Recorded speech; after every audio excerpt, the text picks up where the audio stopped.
संवैधानिक अधिकार है। बहुत शुक्रिया स्तुति पाठक आपका इन तमाम जानकारियों के लिए। चलिए खबरों बढ़ते आगे। रुड़की में 29 मई से शुरू होगा एसआईआर का अभियान। बीएलओ घर घर जाकर मतदाता का वेरिफिकेशन करेंगे, सत्यापन करेंगे। 15 सितंबर तक चरणबद्ध तरीके से यह अभियान चलाया जाना है। जॉइंट मजिस्ट्रेट दीपक रामचंद्र सेठ ने यह जानकारी दी है। मतदाता सूची को अपडेट करने के लिए प्रशासन की तमाम तैयारियां हैं।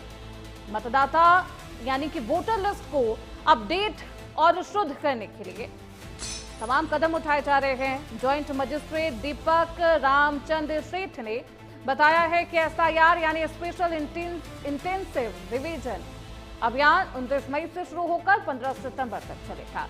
इस दौरान पूरे क्षेत्र में घर घर जाकर बीएलओ द्वारा मतदाताओं का वेरिफिकेशन किया जाएगा। अभियान को 3 चरणों में पूरा होना है, जिसमें पहले ट्रेनिंग, फिर फील्ड वेरिफिकेशन, उसके बाद सुनवाई और सुधार की प्रक्रिया शामिल है।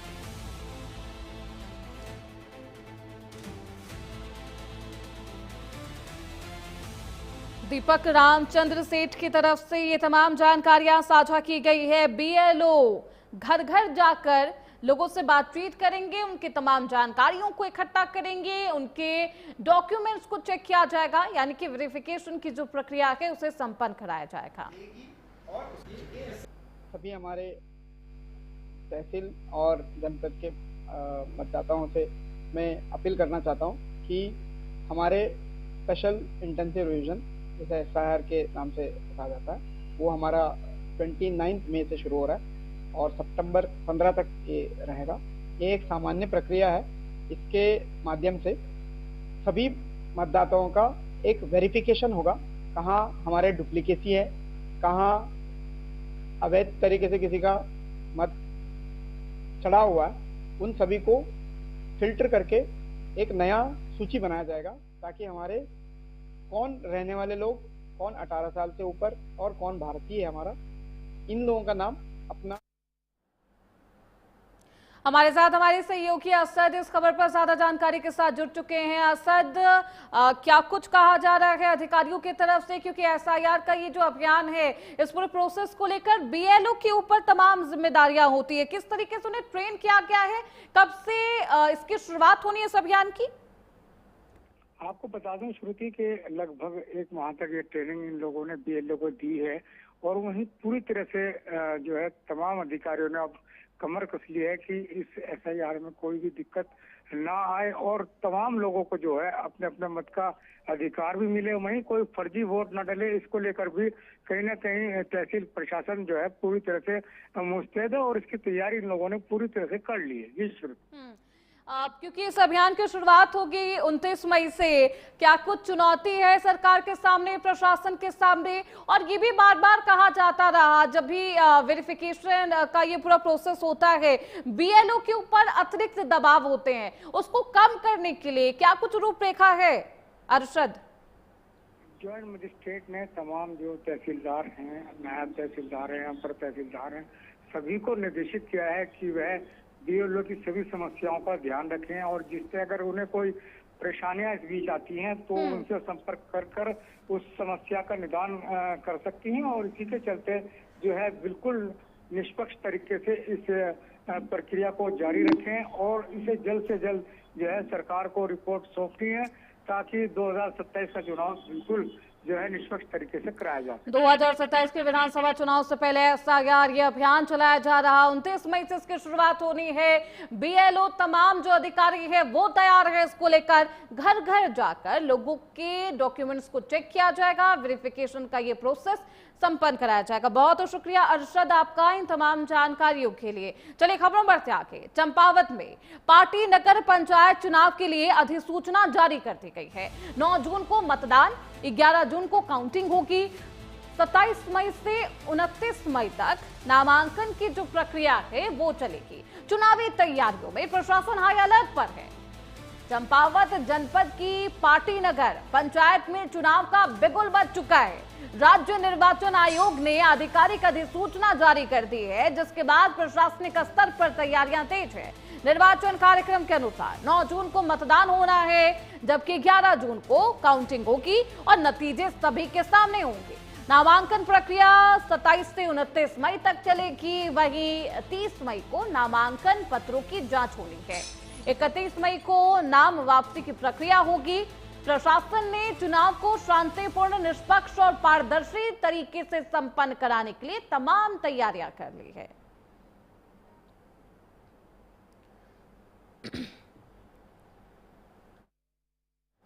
तो बैठक की ये तस्वीरें आपको दिखा रहे हैं। चुनाव से पहले क्योंकि मतदान होना है, तमाम जो वोटर्स हैं अपने मताधिकार का इस्तेमाल करेंगे, लेकिन उससे पहले बेहद अहम ये होता है कि अधिकारी इसके लिए तैयार हो, प्रशासनिक अमला इसके लिए तैयार भी हो, निडर भी हो। 9 जून को मतदान होना है, 11 जून को काउंटिंग होगी, लेकिन उससे पहले तमाम तैयारियां।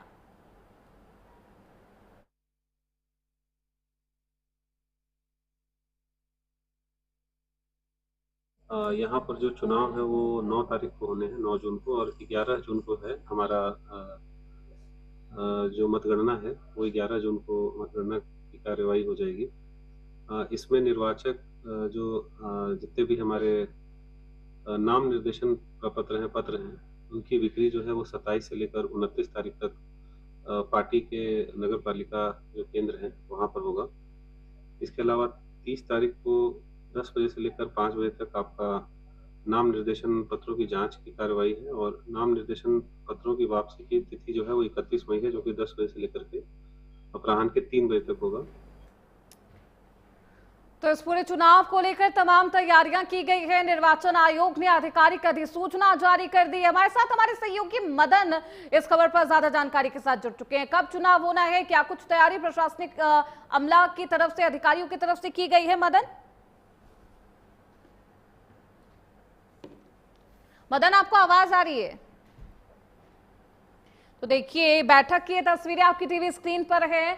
9 जून को वोटिंग होनी है और 11 जून को काउंटिंग होगी। प्रशासनिक स्तर पर तैयारियां तेज है, इसके लिए बैठक भी की गई है।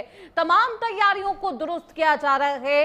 जिस दिन मतदान हो या फिर काउंटिंग हो, किसी तरीके की अप्रिय घटना ना हो, किसी तरीके की उत्पात ना मचाया जाए, इसका ख्याल रखने के लिए तमाम अधिकारियों को निर्देश दिए जा रहे हैं। तस्वीरें आपको दिखा रहे हैं। 27 मई से 29 मई तक नामांकन की प्रक्रिया चलनी है।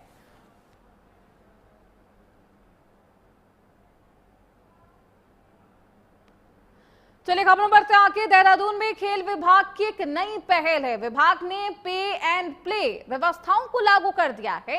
अब जो तमाम प्लेयर्स होंगे वो अभ्यास भी कर सकेंगे। विश्व स्तरीय खेल सुविधाओं में अभ्यास किया जाना है। रजत जयंती स्पोर्ट्स कॉलेज समेत कई ग्राउंड पर ये सुविधा मुहैया कराई जाएगी। खेल परिसरों के उपयोग के लिए देनी होगी न्यूनतम फीस।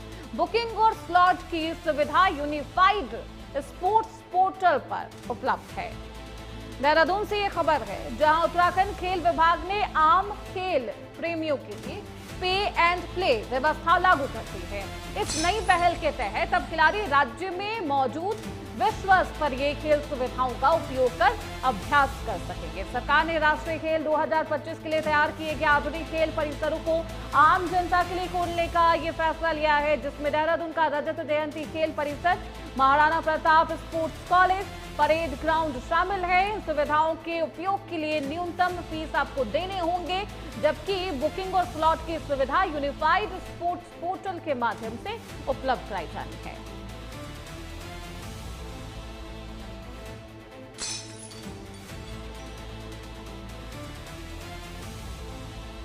हमारे साथ हमारे सहयोगी मदन इस खबर पर ज्यादा जानकारी के साथ जुड़ चुके हैं। मदन, ये पे एंड प्ले व्यवस्था लागू की गई है, कब से इसे लागू किया जाना है, क्या कुछ सुविधाएं मुहैया कराई जाएगी और इसका उद्देश्य क्या है? हाँ, क्योंकि देखिए उत्तराखंड के जो खिलाड़ी हैं उनके लिए बड़ी खबर है, क्योंकि तमाम ऐसे युवा हैं जो खेलना चाहते हैं, लेकिन पर्याप्त संसाधन उनके पास नहीं होने के कारण जो है कई दिक्कतों का सामना करना पड़ता था। लेकिन अब राज्य सरकार ने ये बड़ा फैसला लिया है कि पे एंड प्ले, चूंकि उत्तराखंड में अभी राष्ट्रीय खेल हुए थे उस समय एक बड़ा इंफ्रास्ट्रक्चर यहाँ पर तैयार किया गया है। तो सभी खेलों के लिए चाहे वो मैदान हो, चाहे वो रनिंग ट्रैक हो, और ये तमाम व्यवस्था यहाँ पर की गई थी। स्पेस की यहाँ पर सुविधा है और उसके साथ ही तमाम ऐसे खेल है जिनके लिए पूरा यहाँ पर रूपरेखा तैयार की गई थी, पूरा इंफ्रास्ट्रक्चर यहाँ पर तैयार किया गया था। लेकिन अब उसका उपयोग करने की जो है बारी है, उसके लिए राज्य सरकार ने पूरी रणनीति बना ली है और अब तमाम जो युवा है, चाहे वो किसी स्पोर्ट्स कॉलेज से जुड़े हो या फिर आम नागरिक, लेकिन इस व्यवस्था का लाभ किस तरीके से उठा पाएंगे, किस पोर्टल पर जाना है, किस तरीके से अप्लाई कर सकते हैं और कौन अप्लाई कर सकता है? मदन।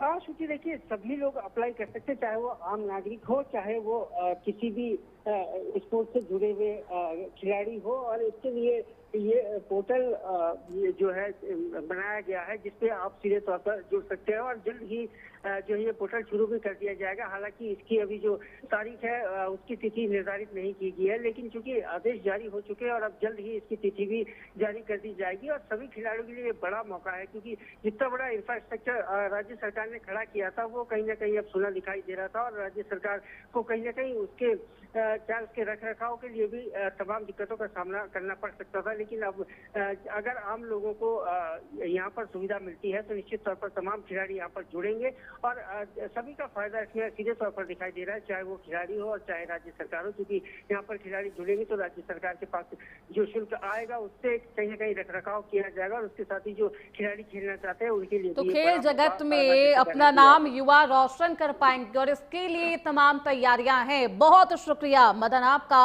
इन तमाम जानकारियों के लिए। चलिए खबरों बढ़ते आगे। देहरादून में उत्तराखंड दौरे पर आएंगे राहुल गांधी। संगठन में एकजुटता को लेकर नए सिरे से कवायद है। 4 जून को कुमाऊं में राहुल गांधी की जनसभा होनी है। 5 जून को वो सैनिक सम्मेलन में शामिल होंगे, सैनिकों की समस्याओं को सुनेंगे और समस्याओं का समाधान निकालने की यहाँ पर कोशिश की जाएगी। उसी को लेकर विस्तार से चर्चा होनी है।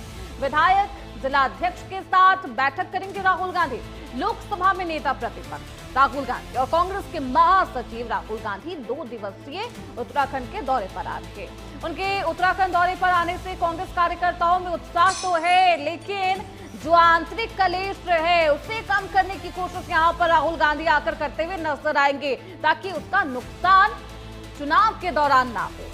इसके अलावा पार्टी संगठन में एकता किस तरीके से लाई जाए, इसको लेकर गहन चिंतन मंथन किया जाएगा और इसी को लेकर एक कवायद है जिसकी शुरुआत होनी है। कांग्रेस प्रदेश अध्यक्ष गणेश गोदियाल ने राहुल गांधी के दौरे को लेकर ये जानकारी साझा की है। उन्होंने कहा कि राहुल गांधी 4 जून को कुमाऊं में जनसभा को संबोधित करेंगे। एक खास संदेश देते हुए राहुल गांधी नजर आएंगे। यहाँ पर सैनिकों से बात करते हुए नजर आएंगे, पूर्व सैनिकों के सम्मेलन में शामिल होंगे, उनकी समस्याओं को सुनेंगे, सुझाव, मुद्दे, इन तमाम विषयों पर विस्तार से चर्चा होगी। इसके बाद राहुल गांधी वरिष्ठ नेता, विधायक, जिला अध्यक्ष के साथ बैठक करेंगे। कुल मिलाकर एजेंडा बेहद साफ है, संगठन को मजबूत करना और कार्यकर्ताओं का मनोबल और भी बढ़ाना। बड़े हर्ष के साथ ये सूचित करना है कि हमारे नेता और लोकसभा में नेता प्रतिपक्ष श्री राहुल गांधी जी 4 और 5 तारीख जून को उत्तराखंड की 2 दिवसीय यात्रा पर पधार रहे हैं।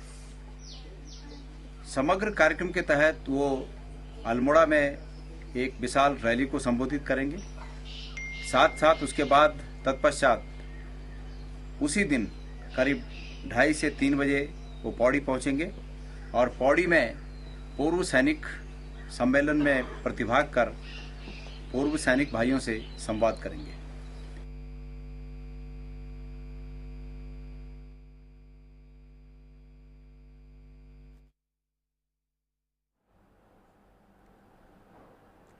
उत्तराखंड के दौरे पर आने वाले हैं राहुल गांधी, इसके लिए तमाम तैयारियां की गई है। जो कांग्रेस के कार्यकर्ता हैं उनमें आत्मविश्वास को जगाने की कोशिश यहां पर राहुल गांधी करेंगे। संगठन और पार्टी में तालमेल बनाने की कोशिश करेंगे। जो गुटबाजी की स्थिति है, जो यहां पर परेशानी है, आंतरिक कलेश है, उससे मिटाने की कोशिश राहुल गांधी करते हुए नजर आएंगे। विधायकों के साथ बैठक होनी है, जिला अध्यक्षों के साथ बैठक करेंगे राहुल गांधी।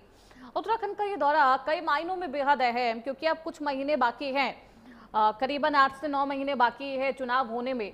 और इस चुनाव को देखते हुए भी उत्तराखंड में राहुल गांधी का यूं आना अपने आप में कई मायने इसके निकाले जा रहे हैं।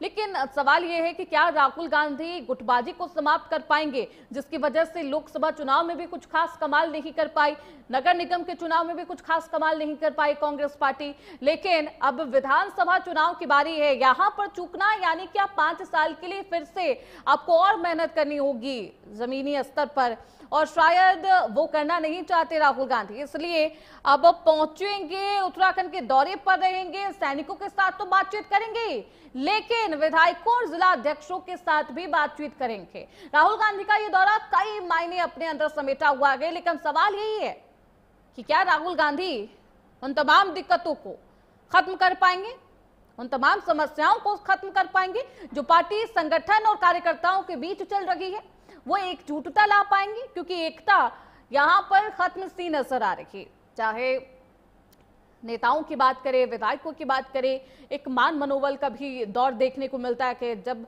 चुनाव की शुरुआत होती है शायद इन तमाम जो आंतरिक कलेश है उसे खत्म करने की कोशिश करेंगे। राहुल जब उत्तराखंड पहुंचेंगे, कार्यकर्ताओं से मुलाकात करेंगे, उनके आत्मविश्वास को बढ़ाने की कोशिश करेंगे, सैनिकों की समस्याओं को भी सुनेंगे और तमाम जैसे सुझाव है उस पर विस्तार से चर्चा करना है राहुल गांधी को। साथ ही साथ क्योंकि एक विशाल जनसभा है जिसका आयोजन होगा, राहुल गांधी उसे भी संबोधित करते हुए नजर आएंगे, खास संदेश भी देंगे। महेंद्र प्रताप हमारे साथ इस खबर पर ज्यादा जानकारी के साथ जुड़ चुके हैं। महेंद्र, कब आने वाले हैं राहुल गांधी? 5 जून को बताया जा रहा है, क्या आधिकारिक ऐलान हो चुका है, और राहुल गांधी के इस दौरे को किस तरीके से देखा जाए?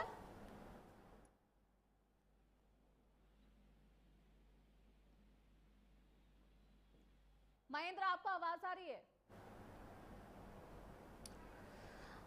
तो देखिए, इन तमाम तस्वीरों में एक बात तो साफ है कि जब राहुल गांधी उत्तराखंड के दौरे पर पहुंचेंगे, जो तमाम अटकलें हैं, जो आंतरिक कलेश रहे उसे खत्म करने की कोशिश करते हुए नजर आएंगे, एकता स्थापित करने की राहुल गांधी की तरफ से कोशिश की जाएगी। लेकिन विधानसभा चुनाव में कितना फायदेमंद रहता है ये दौरा, ये देखना बेहद दिलचस्प होगा। फिलहाल इसी के साथ उत्तराखंड स्पीकिंग में बस इतना ही, रुकेंगे छोटे से ब्रेक के लिए, जल्द लौटेंगे।